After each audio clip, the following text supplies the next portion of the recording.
Hello, ഇന്നൊരു പുതിയ video ആയിട്ടാണ് വന്നിട്ടുള്ളത്. മറ്റൊന്നുമല്ല, പുഡിങ് ഉണ്ടാക്കുന്ന വളരെ ഈസിയിൽ പുഡിങ് ഉണ്ടാക്കാൻ കഴിയുന്ന ഒരു കാര്യമാണ് പറഞ്ഞു തരുന്നത്. അപ്പോൾ അതിന് വേണ്ടത് പാനിലേക്ക് ആദ്യമായിട്ട് ഒരു 3 ഗ്ലാസ് പാല് ഒഴിക്കുക. അപ്പോൾ പാലൊഴിച്ചിട്ട് അത്യാവശ്യം നമ്മൾ ഒന്ന് ചൂടാക്കേണ്ടതുണ്ട്. തിളപ്പിക്കരുത്, ചൂടാക്കിയാൽ മതി. അപ്പോൾ പാല് നന്നായിട്ടൊന്ന് ചൂടാക്കി എടുക്കുക. ആദ്യം ചെയ്യേണ്ടത് അതാണ്. പിന്നെ അതിന് വേണ്ട ഇൻഗ്രീഡിയൻസ് എടുത്തിട്ടുണ്ട്. നമ്മൾ 1 ഗ്ലാസ് പാല് മാറ്റി വെച്ചിട്ടുണ്ട്. അതുപോലെ 1 കപ്പ് ഷുഗർ എടുത്തിട്ടുണ്ട്. അതുപോലെ 1 കപ്പ് കോൺഫ്ലവറാണ് എടുത്തിട്ടുള്ളത്. കോൺഫ്ലവർ നമ്മൾ ആവശ്യത്തിന് ഇട്ട് കൊടുത്താൽ ലാസ്റ്റ് കാണിച്ചു തരും എന്തായാലും. പിന്നെ അതുപോലെ 1 ഗ്ലാസ് പാലെടുത്തിട്ടുണ്ട്. പിന്നെ നമ്മൾ വാനില എസൻസ്, അതാണ് അടുത്ത് പരിചയപ്പെടുത്താൻ പോകുന്നത്. വാനില എസൻസ് എടുത്തിട്ടുണ്ട്. അപ്പോൾ അത് ആവശ്യത്തിന് 1 സ്പൂണ് ആവശ്യമുള്ളൂ. അത് ആവശ്യമുള്ള സമയത്ത് ചേർത്ത് കൊടുക്കുക. അടുത്തതായത് നമ്മൾ പാല് നന്നായിട്ട് ഇളക്കി കൊടുക്കേണ്ടതുണ്ട്. ഒരു കാരണവശാലും നമ്മളത് ഇളക്കുന്നത് ശ്രദ്ധ വിട്ട് പോകരുത്, എപ്പോഴും ഇളക്കിക്കൊണ്ടിരിക്കണം. അപ്പോൾ നമ്മൾ ചെയ്യാൻ പോകുന്നത്, ഇനി കോൺഫ്ലവർ എടുത്ത് ആ ബൗളിലേക്ക് കോൺഫ്ലവർ ഇടാൻ പോവാണ്. അപ്പോൾ നമ്മൾ കോൺഫ്ലവർ ബൗളിലേക്ക് ഇട്ടിട്ടുണ്ട്. ആ ബൗളിലേക്ക് നമ്മൾ എന്ത് ചെയ്യുക, മാറ്റി വെച്ച പാലെടുത്ത് ബൗളിലേക്ക് കോൺഫ്ലവറിലേക്ക് കുറച്ച് ഒഴിച്ചു കൊടുക്കുക. മുഴുവനായിട്ടും ഒഴിക്കണം, പക്ഷേ ഇപ്പോൾ കുറച്ച് ഒഴിച്ചു കൊടുക്കുന്നുള്ളൂ. നമ്മൾ നല്ല രീതിയിൽ ഇളക്കാൻ വേണ്ടിയിട്ടാണ്. അപ്പോൾ നല്ല രീതിയിൽ മെല്ലെ പുറത്തേക്ക് പോവാതെ, കാരണം ബൗള് നിറയെ കോൺഫ്ലവറാണ് ഇരിക്കുന്നത്, അതുകൊണ്ട് പോകാൻ ചാൻസ് ഉണ്ട്. അപ്പോൾ നമ്മൾ മെല്ലെ ഇളക്കി കൊടുക്കുക. കുറച്ചും കൂടി പാൽ ഒഴിക്കുന്നുണ്ട്. ഒഴിച്ചിട്ട് നന്നായിട്ട് നമ്മൾ അതിലേക്ക് മിക്സ് ചെയ്യേണ്ടതുണ്ട്. നന്നായിട്ട് മിക്സ് ചെയ്ത് കഴിഞ്ഞാൽ നമ്മൾ കോൺഫ്ലവർ ഇളകി കിട്ടാൻ ചെറിയൊരു പ്രയാസമുണ്ട്. അതുകൊണ്ടാണ് മെല്ലെ ഇളക്കുന്നത്, പുറത്തേക്ക് പോവാതെ. അപ്പോൾ നന്നായിട്ട് ഇളക്കി അതിലേക്ക് മിക്സ് ചെയ്യണം ഇപ്പോൾ ചെയ്യുന്നത്. വലിയ പാത്രം എടുക്കേണ്ടവർക്ക് എടുക്കാം, പക്ഷെ നമ്മൾ ചെറിയൊരു പാത്രമാണ് എടുത്തിട്ടുള്ളത്. അപ്പോൾ ഇത് വ്യക്തത കിട്ടാൻ വേണ്ടിയിട്ടാണ് നമ്മളിങ്ങനെ സ്ലോ മോഷനിൽ പറയുന്നത്. ഇനി നമ്മൾ ചെയ്യുന്നത്, പാല് ഏകദേശം ചൂടായി വന്നിട്ടുണ്ട്. അതിലേക്ക് നമ്മൾ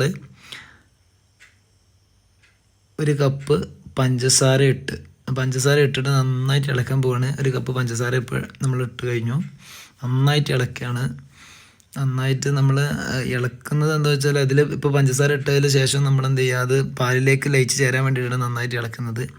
അപ്പോൾ പഞ്ചസാര നന്നായിട്ട് കുറച്ച് സമയം, ഒരു കാരണവശാലും തിളപ്പിക്കരുത്. നമ്മൾ പാല് ചൂടാക്കി എടുക്കാൻ മാത്രമേ പാടുള്ളൂ. അപ്പോൾ സ്റ്റവ് കത്തിക്കുമ്പോൾ ചെറിയ ഇള ചൂടിലാണ് നമ്മളിതിങ്ങനെ ചെയ്യേണ്ടത്.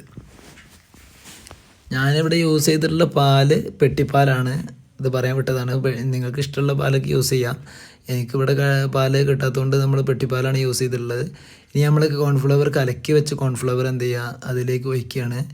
അപ്പോൾ നമുക്കൊരു ഏകദേശം ഒരു സോഫ്റ്റ് കിട്ടാനും അതുപോലെ ഒരു കട്ടിപ്പ് കിട്ടാനൊക്കെ വേണ്ടിയിട്ടാണ് നമ്മൾ ചെയ്യുന്നത്. ഇനി ഒരു കാരണവശാലും ഇളക്കാതിരിക്കരുത്, കാരണം കോൺഫ്ലവർ ആഡ് ചെയ്ത് കഴിഞ്ഞാൽ അത് കട്ട പിടിക്കാൻ ചാൻസ് കൂടുതലാണ്. അപ്പോൾ നന്നായിട്ട് ഇളക്കിക്കൊണ്ടേ ഇരിക്കണം. ഇളക്കൽ ഒരിക്കലും നിർത്തരുത്. കുറുകുന്നത് വരെ നമ്മൾ ഇളക്കിക്കൊണ്ടേ ഇരിക്കണം. അപ്പോൾ അതിങ്ങനെ കുറുകി വരും. കുറുകുക എന്ന് പറയുമ്പോൾ നമ്മൾ ചെറിയൊരു ടൈറ്റായിട്ട് വരും. അപ്പോൾ അടുത്തത് നമ്മൾ എന്ത് ചെയ്യുക, വാനില എസൻസ് 1 സ്പൂണ് അതിലേക്ക് ഒഴിക്കുകയാണ്. നമ്മളിത് വാനില എസൻസ് ഒഴിക്കുമ്പോൾ പോലും നമ്മളത് സ്റ്റോപ്പ് ചെയ്യുന്നില്ല, നന്നായിട്ട് ഇളക്കണം. പിന്നെ ആളുകളില്ലാത്തടത്തൊക്കെ അവർക്കൊക്കെ സ്വന്തമായിട്ട് പെട്ടെന്ന് ഒഴിച്ച് ചെയ്യാം. ഇത് നമ്മൾ കാണിക്കുമ്പോൾ ഇങ്ങനെ കാണിക്കാൻ പറ്റുള്ളൂ, അതുകൊണ്ടാണ് ഇളക്കൽ നിർത്തരുത്. ഇപ്പോൾ ഏകദേശം ഇതാ കുറുകി വരുന്നുണ്ട്. ഇപ്പോൾ ഇത് കുറച്ച് പാലിന് കട്ടി കൂടി. നമ്മളിതിലേക്ക് 1 കപ്പ് പഞ്ചസാര, അതുപോലെ തന്നെ പിന്നെ നമ്മൾ കോൺഫ്ലവർ, അതുപോലെ നമ്മൾ എന്ത് ചെയ്യുക, കോൺഫ്ലവറും പിന്നെ വാനില എസൻസും അതൊക്കെ ചേർത്തിട്ട്, വാനില എസൻസ് ചേർത്തുമ്പോൾ നല്ല സ്മെല്ലാണ്. അതുപോലെ ചെറിയൊരു ഇളം കളറ് വന്നിട്ടുണ്ട് വാനില എസൻസിൻ്റെ. അപ്പോൾ നന്നായിട്ട് കുറുകി വന്നിട്ടുണ്ട്. ഇതപ്പോൾ ഏകദേശം നമുക്ക് അറിയാം, വീഡിയോ കാണുമ്പോൾ തന്നെ അറിയാം, അത്യാവശ്യം നന്നായിട്ട് കുറുകിയിട്ടുണ്ട്. അപ്പോൾ കുറുകി കഴിഞ്ഞു. ഇനി നമ്മൾ അടുത്ത് ചെയ്യാൻ പോകുന്നത് അപ്പോൾ നമ്മളതിലേക്ക് ഇടുന്ന നട്ട്സുകളാണ് ഞാൻ കാണിക്കുന്നത്. അപ്പോൾ നമ്മൾ ഇത് അണ്ടിപ്പരിപ്പും ബദാമുമാണ് എടുത്തിട്ടുള്ളത്. ഞാൻ കുറച്ച് കാണിച്ചു തന്നതാണ്. അത് നമ്മൾ എന്ത് ചെയ്യുക, ചെറിയ പീസുകളാക്കിയിട്ട് ഒരു ബൗളിലേക്ക് മാറ്റിയിട്ടുണ്ട്. നന്നായി മാക്സിമം ചെറിയ പീസുകളാക്കാൻ നോക്കുക. കാരണം നമുക്കത് അതിലേക്ക് ആഡ് ചെയ്യാനുള്ളൂ. അപ്പോൾ അതിലേക്ക് നമ്മളൊരു പാത്രം എടുത്തിട്ടുണ്ട്. ആ പാത്രത്തിലേക്ക് നമ്മളിതാ പാനിലെ ഒഴിച്ചു മാറ്റുകയാണ്. പാനിലേക്ക് നന്നായിട്ട്. അപ്പം നമുക്ക് ഇഷ്ടമുള്ളത് വട്ടത്തിലുള്ളതോ നമ്മൾ എടുത്തുള്ള ഏകദേശം ചതുര പാനാണ്, ഒരു പാത്രമാണ്, പാത്രമാണ്. അപ്പോൾ നമുക്ക് ഫ്രീസറിലൊക്കെ വെക്കാൻ സൗകര്യത്തിന് വേണ്ടിയിട്ടാണ് നമ്മളങ്ങനെ ചെയ്തിട്ടുള്ളത്. അപ്പോൾ അതിലേക്ക് മാറ്റി ഇപ്പോൾ ഏകദേശം ഒന്ന് സെറ്റായിട്ട് നമ്മൾ ഇത് ചൂടാറാൻ വെക്കണം. കുറച്ച് ചൂടാറണം, അല്ലെങ്കിൽ നമുക്കത് ഒരിക്കലും ഫ്രീസറിൽ അങ്ങനെ ചൂടോടെ ഒരിക്കലും വെക്കരുത്. പിന്നെ ഇപ്പോൾ അതിൽ നമ്മൾ ഒഴിക്കുന്ന സമയത്ത് മറ്റേ ഇതൊക്കെ വരും, ബബിൾസൊക്കെ വരാൻ ചാൻസ് ഉണ്ട്. അതൊക്കെ പൊട്ടിച്ച് കളയണം. ബബിൾസ് ഉണ്ടാകുമ്പോൾ ഒരു പ്രയാസമാണത്. പിന്നെ നമ്മളിപ്പോൾ ഞാനൊരു ഡിസൈൻ ചെയ്യുന്നുണ്ട്. ബദാം അണ്ടിപ്പരിപ്പ് മിക്സ് ചെയ്തത് ഇപ്പോൾ ചെരിച്ചിട്ട് നമ്മളൊരു ലെയർ മോഡൽ ഇങ്ങനെ ചെയ്യുകയാണ്. അത് നിങ്ങൾക്ക് ഇഷ്ടമുള്ള പോലെ ചെയ്യാം. നമ്മളിതൊരു കാണാൻ ഡെക്കറേറ്റ് ഇരിക്കോട്ടായിട്ട് വിചാരിച്ചിട്ട് ചെയ്യുകയാണ് ഇങ്ങനെ. അപ്പോൾ നമ്മൾ ചെരിച്ചിട്ട് ചെയ്തിട്ടുണ്ട്. നല്ല ഭംഗിയിൽ ചെയ്യണതാണ്. നിങ്ങൾക്ക് എങ്ങനെയും ചെയ്യാം കേട്ടോ. നമ്മളൊരു ഡിസൈൻ കണ്ടെത്തി അത് ചെയ്തെന്നുള്ളൂ. അപ്പോൾ നിങ്ങൾക്കിതിൽ വേണമെങ്കിൽ നമ്മളെ കിസ്മിസ് അഥവാ മുന്തിരിയൊക്കെ ഉണ്ടല്ലോ, ഉണക്ക മുന്തിരിയോ ഒക്കെ, മറ്റേ സാധാ മുന്തിരിയൊക്കെ ഉണ്ടല്ലോ, ഒക്കെ ആഡ് ചെയ്യാം. ഇപ്പം നമ്മൾ ഫ്രീസറിന് എടുത്തിട്ടുണ്ട്. ഇതിപ്പോൾ 2 മണിക്കൂർ, ഏകദേശം 2 മണിക്കൂറോളം ഫ്രീസറിലല്ല സോറി, നമ്മൾ താഴത്ത് ഫ്രീസറിൽ വെക്കരുത്, ഫ്രിഡ്ജിൽ താഴത്ത് വെച്ചിട്ടുണ്ട്. എന്നിട്ട് നമ്മൾ കട്ട് ചെയ്തെടുക്കുകയാണ്. ഫ്രീസറിൽ വെക്കരുത് കേട്ടോ, ഒരു കാരണവശാലും ഫ്രീസറിൽ വെക്കരുത്, താഴത്താണ് വെക്കേണ്ടത്. ഫ്രീസറിൽ നിന്ന് തന്നെ കട്ട് പിടിക്കുന്നത് മുകളിലാണ്, അവിടെ വെക്കരുത്. അപ്പം നമ്മളെന്ത് ചെയ്യുക, ജസ്റ്റ് കത്തി കൊണ്ട് കട്ട് ചെയ്തിട്ട് പാത്രത്തിലേക്ക് മാറ്റുകയാണ്.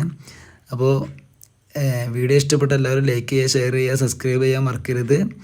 അപ്പോൾ ബെൽ ബട്ടനൊക്കെ ഒന്ന് അമർത്തുക. അടിപൊളിയായിട്ട് നമുക്ക് കിട്ടിയിട്ടുണ്ട് കേട്ടോ. നമ്മൾ ഫ്രീസിങ് ഏകദേശം 2 മണിക്കൂർ വെച്ചിട്ടാണ് എടുത്തത്. നിങ്ങൾക്ക് വേണമെങ്കിൽ 2-3 മണിക്കൂർ ഫ്രീസിങ് അല്ല, താഴത്ത് മാറി പറയുകയാണ്.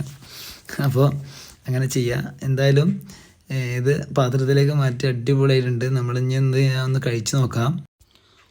അപ്പോൾ നമ്മളൊന്ന് കഴിച്ച് നോക്കുകയാണ്. വാവ്, സൂപ്പർ, അടിപൊളിയാണ്, ഒരു രക്ഷയില്ല.